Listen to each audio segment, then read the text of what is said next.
Bannakibiina ki People's Front for Freedom okuva mu bitundu by'eggwanga eby'enjawulo enkoko bagikutte mumwa okweyiwa ku kitebe ky'ekibiina ku luguudo lwa Katonga wano mu Kampala okwetaba mu lukuŋŋaana lw'ekibiina kino olw'eggwanga lyonna olusookedde ddala.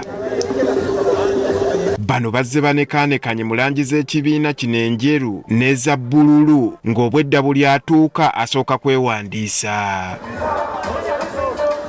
Olw'okussa ekitiibwa mu mulwanyi waabwe Namige Kiiza Besigye, bano bataddewo entebe y'omugenyi omukulu mwe batadde ekifaananyi kye wadde nga ali mu kkomera essaawa zino.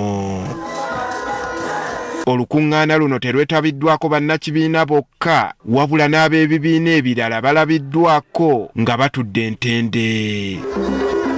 Mu bubaka bwabwe batenderezza obuvumu bwa bannakibiina kino bwe boolesezza okutuuka ku lunaku luno ne basaba enkolagano ey'awamu okusobola okununula eggwanga. We should not behave like children this time around who think that their father can manage to fight a lion. Knowing that President Museveni went to the bush to fight bad elections, we cannot let him go on masquerading as a protector of freedom. There needs to be people who may not necessarily be part of governance who are outside but speak the same language. What holds the people together is the common language of hope. Y'omwogezi w'enjawulo Saalabireete owa Center for Constitutional Governance akalaatidde bannakibiina kino okulwanirira obwenkanya n'eddembe okubukala mu kalulu akajja. We request that you demand that we shall not have sins of the military in this election. Wafula ogutu ku lwa banne abaakulemberamu enteekateeka y'okutandika ekibiina kino alambuludde emiramwa gyakyo n'empagi kwe kiyimiridde. Instead, we decide we shall have a party which is a struggle party.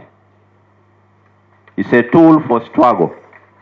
It's not just for elections. Oluvannyuma ekibiina kyanjudde obukulembeze bwakyo obw'enjawulo obwawuddwamu emitendera esatu nga bano balondeddwa abantu ab'enkiza ab'ekibiina kino.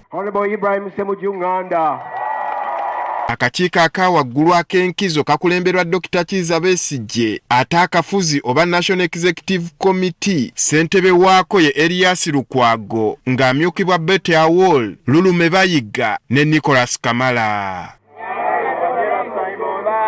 Ssemujjunga ye mwogezi w'ekibiina kino atubuulidde lwaki basazeewo okuteekawo obukulembeze obw'emitendera egy'enjawulo wabula nga tebwetengeredde. Ekibiina kyatubbibwako sekretary general ne pulezidenti bantu babiri. Tetukyasobola kuddamu kukola nsobi y'emu. Mufune ekibiina nga kikulemberwa pulezidenti katugambe ku mundi guno nga kikulemberwa Lukwago ne Ssemujju bakera ku nkya ne bakitwala.